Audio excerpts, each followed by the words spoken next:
Hello and welcome along to the On the Whistle podcast. I'm your host, Zayn, Nabbi. And boy, oh boy, do we have a fired up braai that we're bringing you today. Not only do I have my co-host, Courtney Freese. Yes, he won a PSL, but he comes from a small town by the name of Peter Maritzburg, where they might know a thing or two about rugby. Is born and bred Harare native Caleb Mutombwa, who also spent some time at Windhoek, but is now coming live for us from Bath with one of the most picturesque views you'll find this Sunday morning. Caleb, how are you, brother? Well, I go to church at the Forum in Bath, which is one of the biggest sort of auditoriums around, and I sound engineer there. And since you guys can't find any better days than a Sunday to record, I have to do it in the warehouse of the Forum. So there's batteries charging, there's 250 volts of power breaker next to me, and there's also a door with a hole. Clearly, somebody was drilling something there. But well, what can we do? We keep the main thing the main thing. There you go. Exactly. And for those of you who are tuning in for the first time, this is our Rugby Africa strand, the one where we focus on rugby in South Africa and around the continent, obviously with the world champs. Caleb is a rugby journalist. He's a current former referee, and he also does some producing for TNT Sports on their rugby programming. Today's show, what we're going to do is we're going to give you our takeaways on the Springboks. They have just wrapped up their home test match series. We'll also tell you a little bit about the Lions and their first test win over the Wallabies. And of course, we're going to dip in to the fact that Zimbabwe have qualified for their first Rugby World Cup since 1991. So I'm sure Caleb is going to be over the moon for that. Fantastic. But boys, there's only one place to start, and that is with the Springboks. Caleb, we'll open it up with you. But the Springboks have now played 4 games, 3 test matches, obviously winning their series against Italy 2-0, and then beating Georgia in their final test. They started the season against the Barbars. All this is preparation for the Rugby Championships. How do you think they've performed during these first few games? Well, I think you start where you just said, right? All this in preparation for the Rugby Championship. I slightly disagree. But to what do I give them? I think it's a A, not an A plus, it's an A. Based on what you look at as they're trying to achieve. So build squad depth, what does that mean? So that's 3 positions deep in all the main positions. Create cohesion with some different combinations. So we know people like Lucanio Am have been struggling with injury and form. So he's put Kanan Moody there as a backup to Jesse Krill. We've seen the introduction of other fly halves, Sasha Fine Bengomezulu getting more time in the saddle. Manili Bok got to go. Andre Pollard. Andre is one of those players that doesn't need a lot of game time to get back to his best, comes in, gets a 20-minute and does what he does. So I think there's a lot of, we're looking for that third hooker position. So it was good to see somebody else do it in Marnus, and I think those are some of the ticks that Rassi will go up and tick against, but there's we didn't have an 80-minute match performance in any of the games. There were some slip-ups where we went to sleep, allowed teams like Italy to score a couple of points.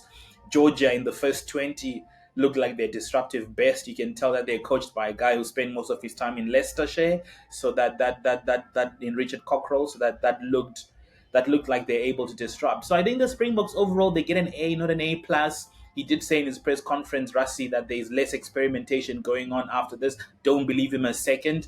I think his target is 2027.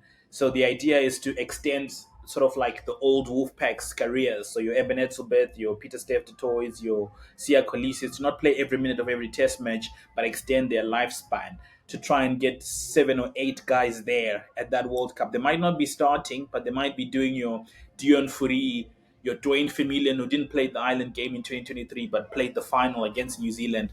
So he probably wants to carry a couple of guys through. So it's going to be interesting what the 36-man squad that he picks going forward looks like, because there are players who are going to be in the mix who didn't play any of these test matches, like I would assume Jaden Hendricks is in the mix. I'd assume Jordan Hendricks is in the mix. So that's going to be interesting to see how Cheslin didn't also play a big part in these test matches. So I don't know if he has a niggle or they're just easing him through or resting him a bit. So that's, I think they've done well. It'll be interesting to see, does an Asenati Hlabakanye make it into that 36-man squad, Does an Edwin van der Merwe make it in that, because he's not a young gun, he's 29, does he make it into that squad? That will give us an indication of who he's looking at to take forward in 2027. What was just mentioned at the moment now, I have absolutely no disagreements with any of that. The Boks were absolutely fantastic. Really, really, really good. Good preparation. Are they at their flying best at the moment? No, they're not supposed to be as well. So let's just think from a sportsman's perspective. They're not supposed to be great where they currently are. They're not supposed to be firing on all cylinders. So to get an A, I think is a very good grade, but you got to take into account the competition. I agree that there will continue to be experimentation, because you must remember there's a lot of rugby coming up, and we want to extend our very good players into the 2027 World Cup, and let's not forget New Zealand coming up in this year as well, which is a massive thing. But I will just say to you, I do have some concerns around the fly half area. That worries me. What worries you at 10? You've got Andre, who is, a well beater. You've got Mani, who's in form at the moment. And you got Sasha Feinberg and Gomazulu, who is the future. Like, what's the issue there? Well, the issue is, Zayn, if you know rugby very well, and you know rugby longer than I've known rugby and known it very well, the stability of the Springboks is based on Andre Pollard. Putting those other two players in there is where the high risk comes in. I'm a bit concerned about Mani. I always feel that Mani has a default for bad kicking, but the one thing that Mani will give to you, let's not forget, he's come back from a massive ACL injury. Massive. So Mani will die on the pitch for you. My issue I have with Gombe Zulu, I just think is high risk rugby. Caleb, For me, Caleb, you got to come in. I can see you making three different faces inside that wonderful office you're in. Yeah, I think I love Courtney. I love Courtney, and I love his way of analyzing the game. But I just think the Springboks historically have never been a team that has had a star world beating functioning fly half. Butch James, they do have moments, Joel Stransky. They're not bad players. They're not Johnny Wilkinson. They're not Dan Carter. The Springboks have never been that team to have that Mm-hmm. hard that hardcore star at number 10. They thrive on being the best unit around. Mm-hmm. When you look at France, you can handpick when everybody's fit DuPont and Tamak. If I ask 9 out of 10 casual rugby fans to give me 7 out of the 8 of the pack of France, very few will know. But the Springboks, you can list them because they thrive on being a unit. I think we forget that we won the quarterfinal in France with Mani Libok at the saddle. Andre Pollard didn't take part in that game. I don't get that. I think we look at Sasha as high risk. I don't think he's high risk. I think if I can take you back to the series that England went to New Zealand down under, where they lost all those close games, and there was people were coming for Steve Borthwick. And then the reason why they lost those games is because New Zealand swapped Damon McKenzie and brought in Borden Barrett, and he played like an adult in the room. The difference between Mani, Sasha, and Andre is the adult in the room. I don't think the other two are high risk, are high reward, high risk. I don't think Sasha plays like that against the All Blacks with Damon Delendi and Jesse Krill outside of him. With Faf at number 9. I don't think he plays like that. I think he loves to have a go, and he's the kind of kid who will try things, and that's fine.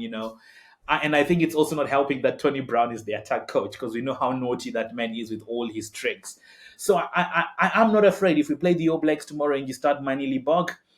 Fine. I'm just hoping I think he's fixed his conversion issues. I think those look like they've been fixed. It's not like he can't kick. It's just that he lets it get to his head. I remember he took Stormers into a URC championship with a lot of pressure kicks. I think there was a semi-final kick against Ulster at the Cape Town Stadium. So I'm not worried about that. What I worry about the Springboks is cohesion, actually. I think they're chopping and changing so much that apart from the old guard that we can all name at one go, Damien Delendi, Jesse Krill, Damian Willemse, Colby, Arends. Apart from that unit we can name, what worries me is when those players are not there, how does the cohesion look like? Because if you look at some of the old guard, Bongi looks off the pace. Vincent Koch didn't look like the Vincent Koch of old. Thomas Dutoy looks like he's very good on the wet stomping grounds of England, but we haven't really seen his best in the grey and gold of South Africa. Is it because of the combinations that he gets to play with? So and he's been in the mix since 2019. So I that's what worries me. Cohesion more than the personnel. It's can the personnel work together? But you'll get moments of magic from Sasha. You'll get those from Fassi. But Mhm. can those three work together as a back three? If you put Fassi, Edwell, and Mapimpi, do you have cohesion?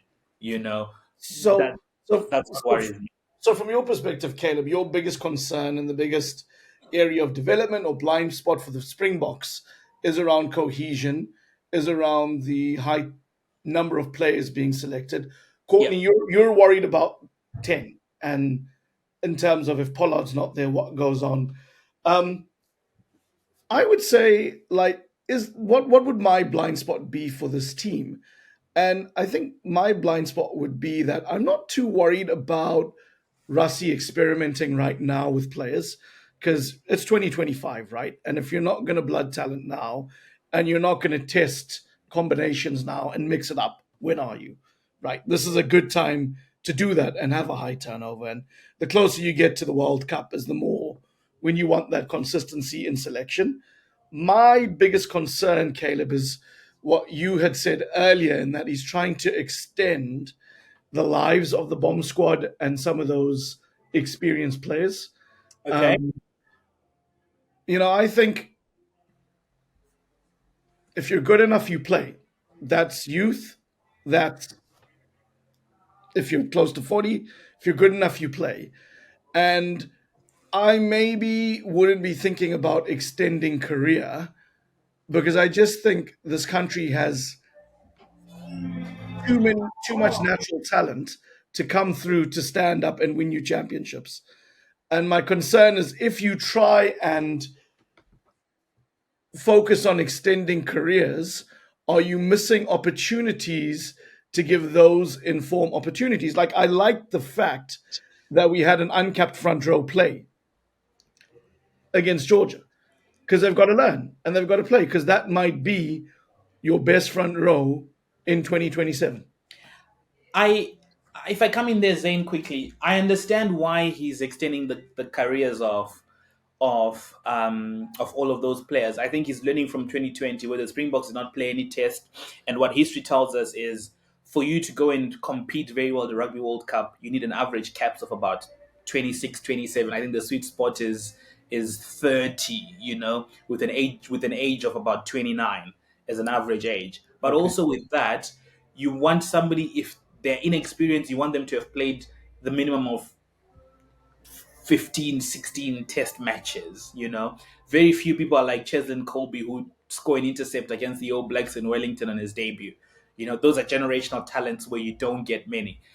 I think him extending is not saying he wants them to be on the field and play. I think him extending, I'll remind you, in Paris, time on the clock is 76. The Springboks are leading by 1 point, and the All Blacks are attacking. And if you remember, Rico Ioane was about to score in the corner.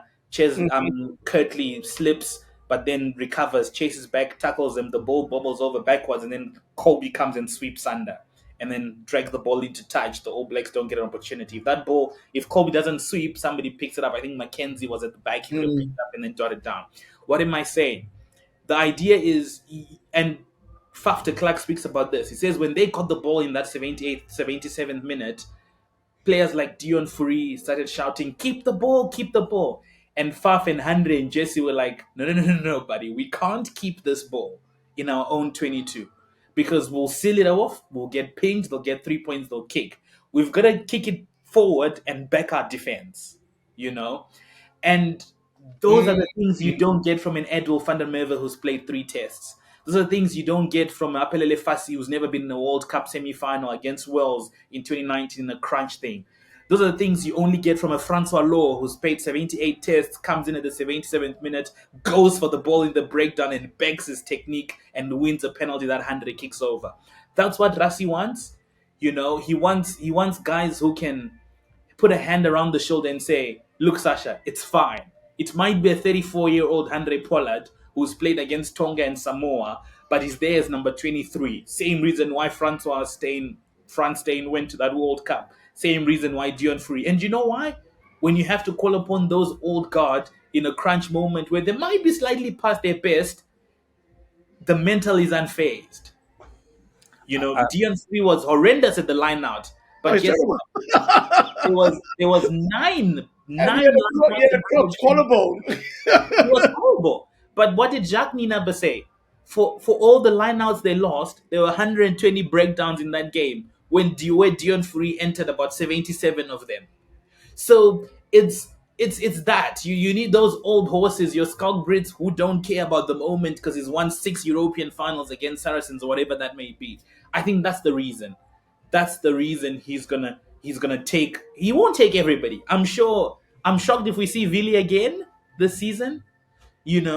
I'll be surprised, but he'll be in the environment. I think Sia will get to 100 tests, and then there'll be discussions there. He might go to the World Cup, but not as captain. Because he won't be starting. Oh, It's Ebenezer. Locks are different. They've got a long lifespan, but the role Sam Whitelock played for New Zealand in the 2023 World Cup. For 25 minutes off the bench. Andre Pollard is fine. He's 30. He's not old. He's my age. He's fine. So there's a couple. What we also have to look at is Sia Kolisi, his return. He played his first test of the year. What did you make of his outing? Listen, for me, Sia Kolisi is just firstly a fantastic rugby player.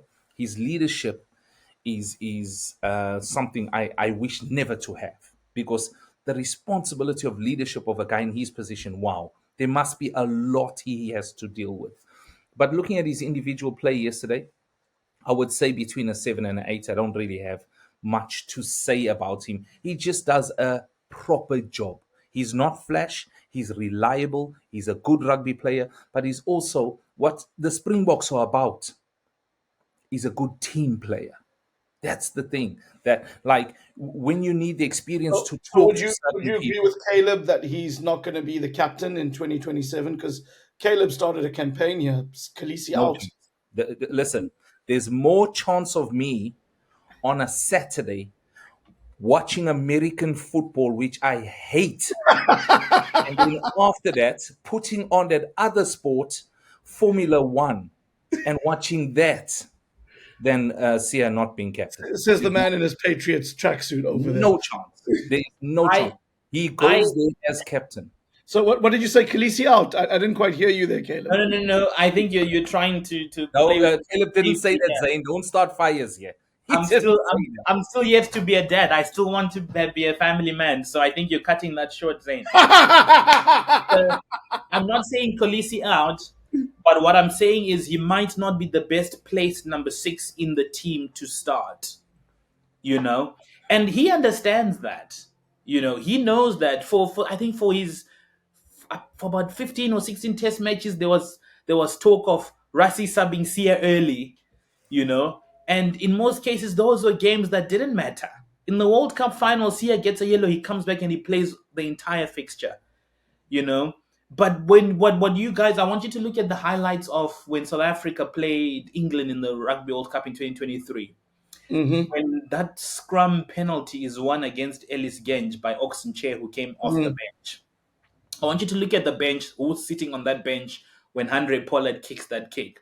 Of course, Pollard didn't start because he was coming back from injury. I think he played 25 minutes for Leicester in the Premiership Cup and then came back, played a game. Was it Samoa or Tonga? I think it was Tonga. And then he then plays in the semi. That bench had Ebenezer subbed, Sia Kolisi subbed, Bongi Bonambi subbed. Who else had been subbed? I think Peter Steph Toy was still on the park. Somebody else comes off. Damien Willemse subbed. There were like 8 sort of like core people. You'd be like, if I were to name a team to start tomorrow, these guys will start.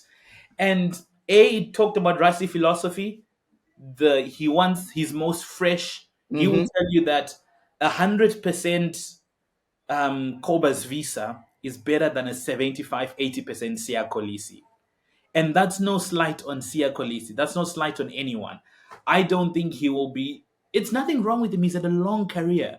Nobody is at their very, very best after 105 test matches or 120 test matches. The great Sam Whitelock did not start in a World Rugby quarterfinal against Ireland, their biggest match in decades. And I think that speaks to his greatness. Him making a it'll be a fourth World Cup. How many people play 4 World Cups? But Johnny Sexton started all the time. Well, he never played for Leinster, did he? Sexton never played for Leinster. Sexton's first away game, I don't think he played an away game in South Africa. He never used to also come for those incoming tours. I think he played one or something silly like that. So there's that conversation to say Sia plays a lot for the Sharks. So there's a chance where another, assuming Cameron Heinekom and all of those guys are fit, Pepsi Buthelezi, and they're fit and they're firing, and they're now world beaters, you probably want them starting in a World Cup final and Sia on the bench, knowing that they'll come and close it up when they need to close the deal. I It's not like a slight on him. He will be 35 years old. He would have played more than 100 test matches. He goes down as a South African hero. He's playing some of his best rugby now, but I'm not surprised if he's not captain in Australia. But when we look at our rivals, guys, I'm going to make a statement and then let's get some reactions to it. If you ask me what the best series this autumn has been, if you want to call it that, because that's what's happening in the the Southern champ. Hemisphere, it's got to have been France and New Zealand. I think France have gone and given New Zealand a good old test. I mean, the Wallabies Lions is completely lopsided, and you guys might have a different perspective because, I mean, the Wallabies shouldn't be getting that close to the Lions. And the fact that the Lions are winning by that kind of margin says to me if they went to New Zealand or to South Africa, they'd be losing quite comfortably. But if you're looking at preparation for the Rugby Championships, I think New Zealand have played a good series against a French team that probably should have won 2 of the 3 games. And it's a weakened French team. I totally acknowledge that. It's not their best team. But that has been the series to watch this autumn.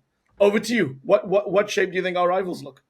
They Zayn, scare I me have to all the jump in. time. I'm sorry, I have to jump in because just about 3 weeks back, I was listening to, we need to talk about Brayton Pauls's comments about this is a weakened French team going, they disrespecting the All Blacks. And Justin Marshall's coming out and how unhappy they are, the French team. Yeah. Where have you ever heard a team to lose a series 3-0 and people are talking in favor of them, of how great the French were? They lost 3-0, whitewash. They were excellent, Zayn. New Zealand are undercooked. New Zealand are undercooked. We're coming there for the streak. I don't care what anyone says. We're going for the streak. We've got to end that streak they have where they don't lose in. Remind me the place, and it escapes me. Eden Park. Eden Park. It ends when we go there. It ends. They are undercooked. They disrespected the French team, and it's not the second team the French sent. No, Zayn. It's more like a third race squad that they sent across. So New Zealand win a series, and France take the credit on a 3-0 whitewash loss. So there are a couple of countries who I never want to hear talk about third teams, second teams, and weekend team. Of course, you've got a generational talent in Anton Dupont. But South Africa, England, and France don't have that right to ever speak about that chat. And I think we should stop it. You should never say any team coming from any of those 3 countries is third grade. Why? They have the biggest depth of all the rugby nations combined. New Zealand, well, the reason why they do so well is because they've got the world's biggest academies, as Eddie Jones has called them, Samoa, Fiji, and Tonga. But that's a different conversation. It was a great quote when he did that, wasn't it? Yeah. I know how good why you guys are so good. Best academies, best users. So there's that conversation. But there are 14 teams who play in the top 14. The Pro Dada is so strong. That's where Dion Fourie was playing before he came to the Stormers and won a World Cup 2 years later. So it's not a rubbish tournament, right? The Pro Dada. The team that went to France is Hastoi is not far off from Tamak and Jalibert, you know. Legarek. Like Legarek will start in many teams out there, number 9. Like Atesogbe will start on many teams at the wing. I think the only difference is I think the All Blacks are poorly coached. And I think that's a conversation a lot of people are not willing to have. What you Um, don't think? You think Scott Robertson's the problem there? um, Oh, I'd I love don't that. think he has. I don't think he has enough Test match experience yet. But does that mean they're poorly coached or he doesn't have Yes, I experience? think they're I poorly think there's planned. a difference. I think there's a There's a difference difference to in that Yes, sense. I poorly think coached versus not having the experience, right? I think they're poorly because of that. It translates to the team. I think 2 Test matches against England, we could all see the Damien McKenzie thing doesn't work. You know, put Borden Barrett there, get a fly half, stop the dual pivot nonsense, have one driver, right? And that it took him what 9, 10 Test matches to realize that he needs a number 8, and Adi Sevilla is a number 7, and that was solved when Wallace Satiti came onto the fray. It took him a while. I think you could argue that Cam Roigard was not fit, so he did not have his best scrum half. The guys where he should slowly weed out of that team, like your Sevo Reeses, allow the new talent to come in, your Emoni Narawas, and give them time on the settle, your Ruben Loves. I think the All Blacks are victims of poor planning. I don't think they're making good plans for the teams that they play. And I think nobody knew what that French side was going to be like because nobody there is watching top 14. But if you've watched the top 14, if you've watched some of the Champions Cup game, you know a team like Cast will probably give the Sharks a good run for their money. Clermont, not at their best, had a nail biter at the stoop against the Sharks when Sharks won the Challenge Cup a year back. So I think that's the issue with the All Blacks. Do they scare me? They do, because they haven't played their best. And I'm also not confident that South Africa is at their best as well. So that's what worries me. They still have people who can produce moments of crazy magic. You saw Jody Barrett in those last 20 minutes on Saturday. He's a world beater. You can mention 7, 8, 9 names in Mm. the All Black side, and they're world class players. You go Adi Sevilla, you go Damien McKenzie, you go Borden Barrett, you go Jody Totally Barrett, you go Will world Jordan. class player. Yeah, I just want to They react a scare me little in bit, that front. Caleb, to that, and Courtney, you can come in off the back. I I think Razor's a good coach, and I think like after it's a 1 minute comment. I think New Zealand had to change a coach after the World Cup final. I Mhm. think Fozzie had to go, right, and what more could Razor have done to get that job? There was dominance with the Crusaders. He was a successful coach, smart mind, good with the players, right? All those things. Why wouldn't you take him? But it's something that has come up before is that he's so used to dominating. What does he do when he comes into an environment when that team's aura has gone? And also, not only has it gone, he's not with them week in, week out to put his blueprint in to work with the players because test match coaching is different. In a sense, you're remote managing during a season, and then you're bringing them in to do what you want to do during your alignment camps and during your preparation for the test. So I have a little bit more sympathy for Razor in that regard. And I do think, he's a smart guy, and the team, while losing to South Africa last year, played very well. And I think it's going to be an almighty challenge to go down there and win. Do I think the Springboks will do it? I think they will. But I think the All Blacks are going to be up for it, and they are well coached. Yeah, I think they're well coached. I think Razor is a good man manager. I'm not so quite sure about his tactical awareness. I think he's a slow burner. I think 4 5 years down the line, when he's put a blueprint, you can see now he's building his team. Right, it's no longer a Fozzie, Steve Hansen sort of like team that Fozzie inherited, and Fozzie did deviate quite a lot from that. I think he could have done any more to get the job, but I wouldn't have been surprised if they gave him sort of like, I think Wayne Smith is slightly involved now. I think he needs that. He needs somebody Yeah. who's I tactical. mean, You but know, Wayne's like a rugby genius who's always like yeah. never, I don't think never got the Scott is that. flowers he deserves, in my opinion. Yeah, I don't think Scott is that. I don't think Razor is the No. rugby genius. I think he's the man manager. Bring But people very few together. people see the game like Wayne Smith. You know what I No, mean? your Jacques Ninabas, the rugby tactical people, your Sways the brains, your Rassies as well. You look at their tactical geniuses. They're Franco Smith at Scotland, Joe Schmidt at Australia. But I don't think Razor is that. You he will get there when he gets time in the saddle, like he's known with the under-20s, like he's done with the Crusaders. Well, listen, lads, it's been a fantastic pod, and we've loved chopping it up. At Caleb, I know we're moving on to the last question now, which is going to be around Zimbabwe. Yeah. And there was some fantastic news at the weekend. Zimbabwe have qualified for their first Rugby World Cup since 1991. Whoop, whoop. They beat Namibia 30-28 in the Rugby Africa Cup final in Kampala. It means they will be among the 24 teams at the 2027 tournament in Australia. Caleb, how are you feeling this morning? it it was a tough game for me. I spent a lot of time in Namibia. I am Zimbabwean, but ek Afrikaans praat, ek love baie mense in Windhoek. Alles since Windhoek is lekker. I've got a family in Windhoek. The Hasselmans took care of me there, and my referee career grew in Namibia. I sing both national anthems. Yes, people, come at me.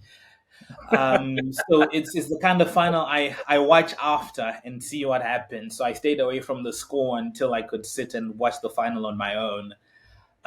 What pleases me is the last line you said there. There will be 24 teams, but Zim qualified the straight route through. The champions of Africa, so they qualified. There isn't anybody who's going to say, you're never going to make it unless there were 24 teams when they were extended. That's when you made it. So I think that's number one. But number two, it's when you start to see that it's a project, and you know what I mean with our countries.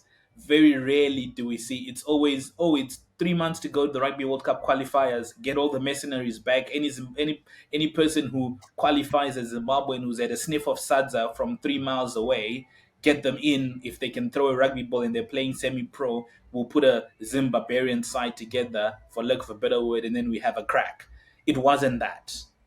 It was a Nice. project that Pete Bernardi, Gert Small is a consultant in the setup. He's been there for 2 years now.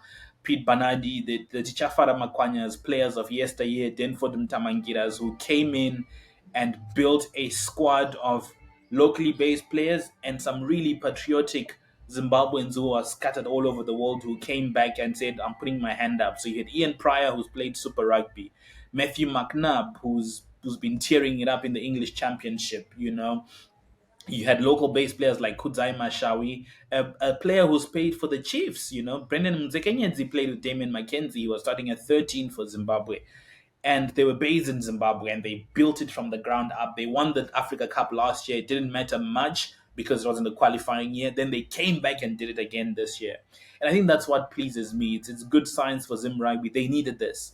This means people will start to take the country a little bit more seriously. Again, sponsors will start to come in, the support will start to come in. But I think we also have to be wary that a lot of finished products, bandwagon jumping folks will come around now to jump on the wagon that's on a chariot to heaven, but they didn't want to be down at the bottom with everybody else building it from the ground up. That's what worries me.